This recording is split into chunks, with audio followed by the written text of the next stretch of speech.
This tutorial is going to be about running the SiteInfo report, which is one of the Insight reports that we need. So the first step is to check which version of Insight you have running.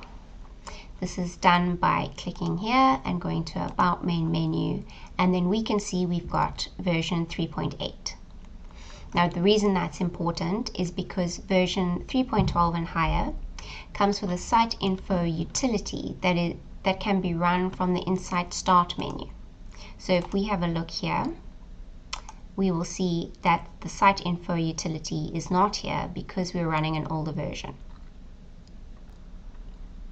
So depending on which version of Insight you're running, you can either run it from here, or if you don't have this utility, we've included a link in the description and you can download the correct SiteInfo install file. You just need to make sure it matches the revision of Insight that you are running.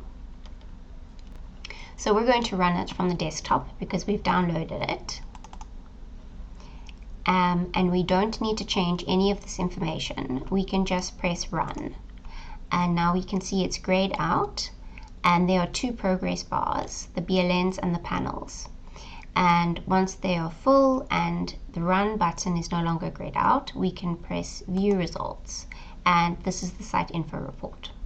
We can also see that it's popped up on the desktop, so we don't actually have to save it because it is already saved there. If you're worried about where it's saved to, you can press File, Save As, and you can choose where it saves to. We can just close these.